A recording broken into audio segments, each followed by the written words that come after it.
Assalamualaikum warahmatullahi wabarakatuh. Alhamdulillahilladzi arsala rasulahu bil huda wa dinil haqq liyudhhirahu 'ala ad-dini kullihi wa kafa billahi syahida.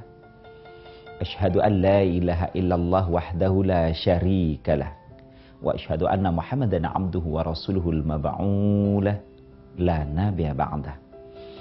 Allahumma shalli wa sallim wa barik 'ala sayyidina Muhammadin wa 'ala alihi wa ashabihi ajma'in. Amma ba'du. Sahabat Zakat TV yang dirahmati Allah Subhanahu wa taala, apa kabar iman Anda hari ini? Doa dan harapan kami, semoga keimanan kita senantiasa meningkat dari hari ke hari. Dengan meningkatnya keimanan, maka mudah-mudahan akan semakin mudahlah segala urusan-urusan. Dengan mudahnya segala urusan, semoga semakin lancarlah komunikasi yang kita lakukan, khususnya kepada keluarga kita. Tak terkecuali kepada putra-putri kita di rumah. Ketika komunikasi kita lancar dengan putra-putri di rumah, niscaya segala aktivitas pun akan menjadi lancar.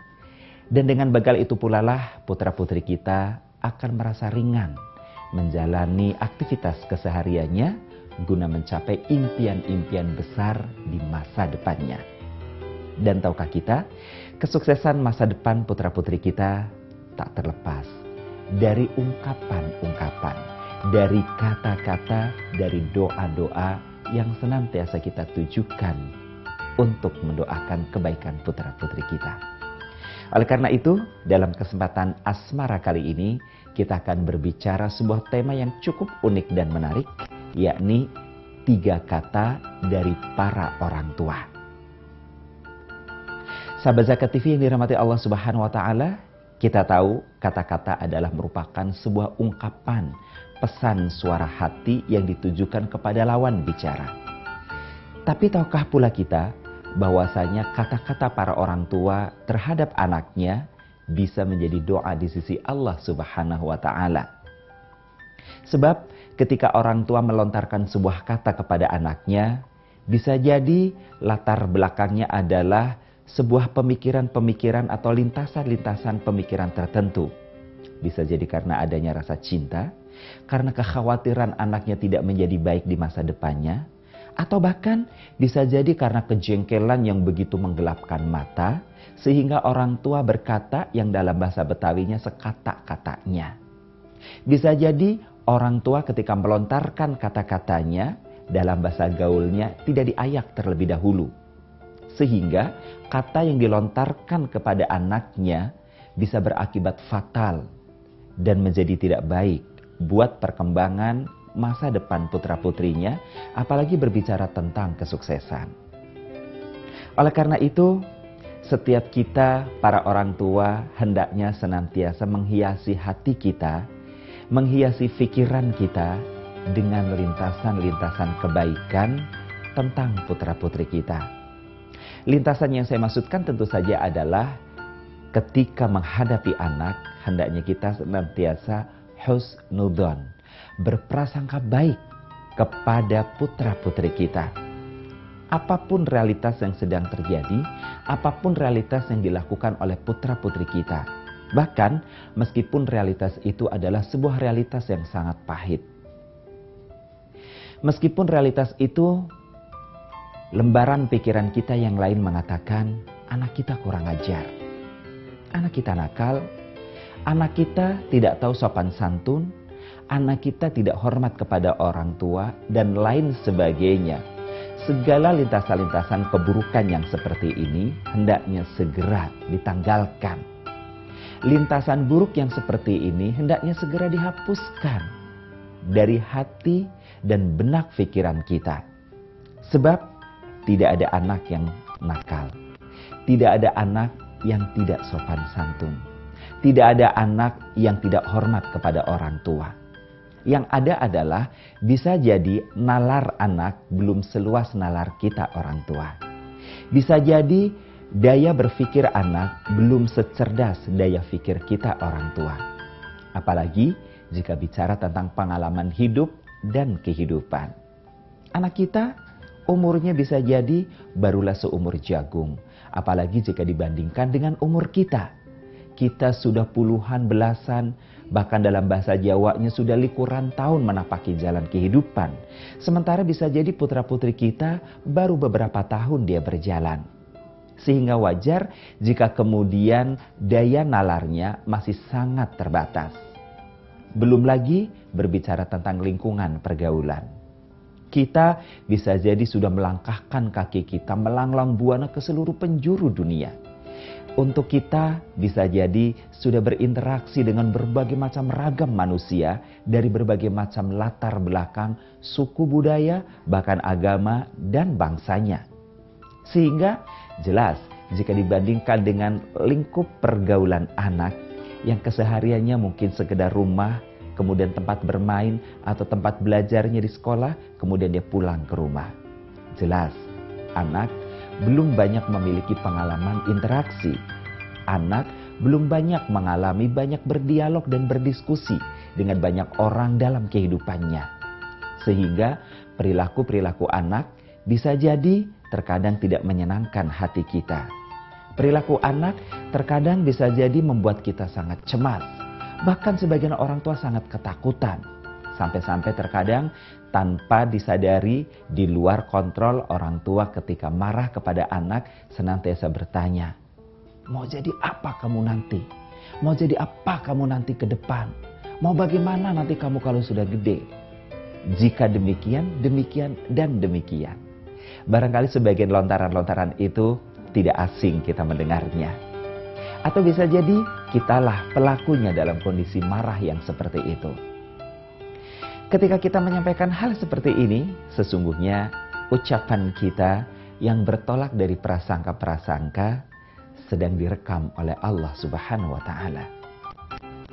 Bukan hanya direkam, diterima, diproses, dan tidak tertutup kemungkinan akan dikembalikan oleh Allah Subhanahu wa Ta'ala kepada objek yang kita maksud. Kita berbicara kepada anak kita, kata-kata kita akan ditangkap oleh energi Lauhul Mahfuz. Di sanalah kemudian kata-kata itu diproses. Lantas dari hasil prosesnya itu akan Allah lontarkan kepada si anak di mana kita menyampaikan kata-katanya kepadanya. Hal ini sebagaimana yang juga ditegaskan oleh sabda Rasulullah sallallahu alaihi wasallam dalam hadis qudsi yang kita sudah sangat tenar mendengarnya. Seperti apakah ungkapan Rasulullah sallallahu alaihi wasallam terkait dengan hadis qudsinya ini? Akan saya lanjutkan selepas pesan-pesan yang berikut.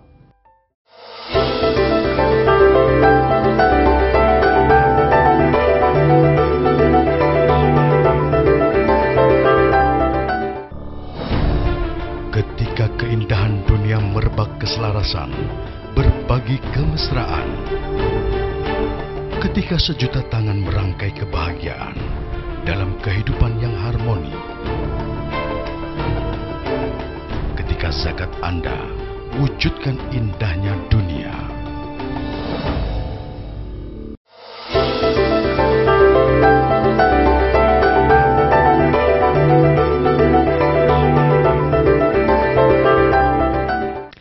Dalam hadis qudsi Rasulullah menyebutkan qala ta'ala inni 'inda dzanni 'abdi bi. Berfirman Allah Subhanahu wa taala, sungguh aku mengikuti prasangka hambaku kepadaku. Wa ana ma'ahu idza da'ani, dan aku senantiasa mengiringinya ketika ia menyeru kepadaku. Allah Maha melihat. Allah Maha mencatat. Perbuatan kita, perkataan kita dilihat dan dicatat oleh Allah Subhanahu wa taala. Sejauh apa kita berprasangka, sejauh itu pula lah yang akan Allah Subhanahu wa taala lontarkan kembali untuk menjadi realita. Mungkin tidak detik itu terjadi karena semua ada proses. Proses sebagai bagian dari sunatullah dalam menciptakan segala sesuatu. Meskipun Allah sendiri menegaskan ketika ia berkehendak untuk terjadinya sesuatu, idza arada syai'an, jika Allah menghendaki sesuatu, cukuplah baginya berkata kun fayakun, jadilah maka jadi. Namun untuk wujudnya secara fisik membutuhkan proses.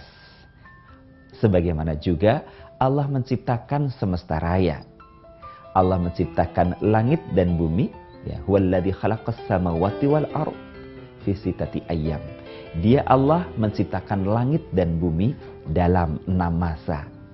Artinya memang ada proses-proses dalam kehidupan di mana Allah Subhanahu wa taala mewujudkan sebuah ungkapan, mewujudkan sebuah kata-kata yang ditangkapnya sebagai doa.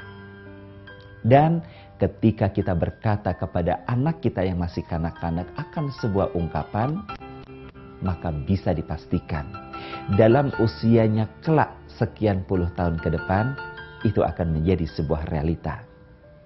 Ada 3 kata dari para orang tua yang menjadi realitas dalam kehidupan yang dialami oleh seseorang. Yang pertama, syahdan di sebuah wilayah di Jawa. Suatu hari ada seorang kanak-kanak laki-laki, dia menangis berteriak-teriak, dia memanggil-manggil ibunya. Ketika tergopoh-gopoh ibunya menghampirinya, ternyata anak ini hanya akan mengadukan kepada sang ibu bahwa di kakinya nempel, kotoran ayam yang dalam bahasa Jawanya disebut telek. Anak ini menangis dan berkata, Bu E, sikilku ono teleke. Ibunya pun dengan tenang berjongkok, kemudian membersihkan kotoran ayam itu atau telek ayam itu dari kaki sang anak. Namun, begitu telek ayam terlontarkan ke tanah, terlepas dari kaki sang anak, ternyata tidak membuat sang anak terdiam. Sang anak ini bahkan menangis meraung-raung, ia menjerit-jerit, dan dia berkata kepada sang ibu dengan satu kalimat yang kita orang dewasa dan dalam keadaan normal mungkin akan mengatakan sangat tidak masuk akal. Kenapa? Karena sang anak kemudian mengatakan, Bu telek mbok tokon nang sikilku. Dia meminta agar tai ayam itu dikembalikan lagi ke kakinya. Sang ibu ini pun dengan ketekunan dan kesabarannya hanya mengikuti instruksi sang anak. Dipungutnya kembali telek ayam, ditempelkan kembali ke kaki sang anak. Namun tidak membuat sang anak menjadi tenang. Justru kali ini tampak begitu marah. Ia bahkan menjadi semakin histeris. Ia menjerit-jerit. Ibunya dengan tenang menanyakan, "Nopo meleh to, Nak?" Anaknya kemudian menjawab, "Bu telek era podo karo si mau. Karepku podo wae karo mau. Ibu, tai ayamnya tidak sama nempelnya dengan yang pertama tadi. Aku minta kembalikan seperti semula." Kenapa tidak sama? Karena jelas volume tai ayam yang tadi sudah terbuang ke tanah. Namun demi mendiamkan dan menyenangkan hati sang anak, sang ibu kemudian berkata, "Tunggulah sebentar sayang, ibu akan pergi mencari tai ayam itu." Sang ibu bergerak mencari telek ayam. Sambil mencari tai ayam dan begitu mendapatkan dan akan menempelkannya ke kaki sang anak, ibu ini bergumam, "Wis rapopo rek, awakmu rewel ngono kuwi, sing penting sesuk gede awakmu dadi jenderal." Ibu ini bergumam, "Sudahlah Nak, gak apa-apa deh kamu rewel seperti ini. Yang penting besok besar kamu bisa menjadi jenderal." Sahabat zakat yang dirahmati Allah Subhanahu wa taala, 40 tahun kemudian apa yang diucapkan oleh sang bunda menjadi kenyataan. Anak ini dalam usia 40 tahun naik pangkatnya menjadi seorang jenderal. Itulah Jenderal Subagio HS, Kepala Staf Angkatan Udara Republik Indonesia. Ucapan sang ibu yang meskipun bernada canda, bahkan hanya sebuah gumaman kecil, ternyata telah merubah nasib seorang anak. Dari anak yang tanda kutip mengerjai ibunya, dari anak yang merengek tanpa jelas apa sebabnya, ternyata gumaman sang ibu sederhana itu menghantarkannya pada sebuah kesuksesan besar seorang anak. Ada kisah yang juga mungkin sebagian besar kita sudah mendengarnya. Terjadi di wilayah Arab Saudi. Suatu hari, lazimnya ibu-ibu Arab jika akan kedatangan tamu, apalagi dianggap sebagai tamu agung, biasanya kebiasaan ibu Arab adalah menyiapkan hidangan yang istimewa. Ibu ini di suatu hari sudah menyiapkan hidangan istimewa. Ditata meja dengan rapih, diberi taplak yang bagus, bahkan menu-menu hidangan sebagainya sudah mulai disiapkan, diletakkan di atas taplak yang rapih tadi. Di sana ada beberapa nampan hidangan yang menunya adalah daging. Ibu ini memiliki seorang anak usia kira-kira 7 tahun. Anak laki-lakinya pada saat sang ibu meletakkan hidangan kebetulan sedang berada di luar rumah. Ia sedang bermain di halaman rumah. Tanpa dikomando, sang anak tiba-tiba masuk dan tanpa sepengetahuan ibunya, anak ini masuk dengan mengantongi pasir, kemudian menaburkan pasir yang ada di kantongnya itu di atas hidangan di dalam daging yang terletak di atas nampan itu. Sehingga daging-daging tadi bertambah bumbunya menjadi bumbu pasir. Penuh nampan-nampan itu dengan pasir-pasir yang tersiram di atasnya. Kira-kira apa reaksi sang ibu ketika keluar dari ruang tengah mendapatkan sang putra sedang asyik menyiramkan pasir di atas daging-daging hidangan istimewa untuk menyambut tamu istimewa? Akan saya lanjutkan selepas pesan-pesan yang berikut.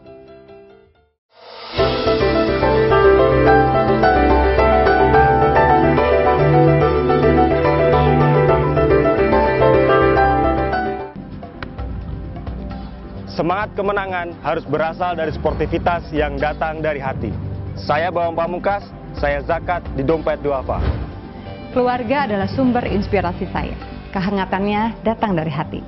Saya Inneke Kusharawati, saya zakat Dompet Duafa. Berbagi memudahkan rezeki, karena datang dari hati. Saya Ipo Santosa, zakat di Dompet Duafa. Dompet Duafa.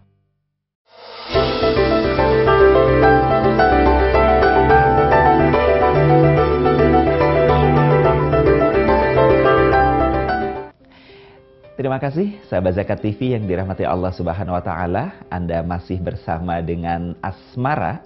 Dalam tema yang sedang kita perbincangkan adalah 3 kata dari para orang tua. Nah, dalam kisah yang kedua ini, kemudian sang ibu pun sekonyong-konyong pula keluar dari ruangan utama menuju ke tempat hidangan.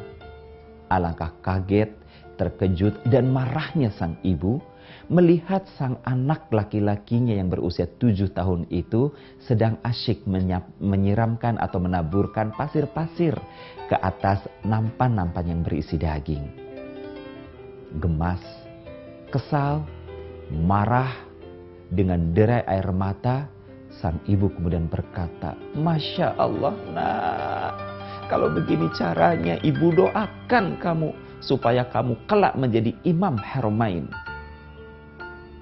Di tengah kemarahannya, di tengah kekesalannya, di tengah kegundahan hatinya, di balik derai air matanya, merasa sudah bekerja dengan capek, merasa sudah lama mempersiapkan menu, merasa akan menghadapi tamu agung, ternyata sang anak menghancurkan segala impian indah sang ibu. Ternyata anak menghancurkan karya besar sang ibu.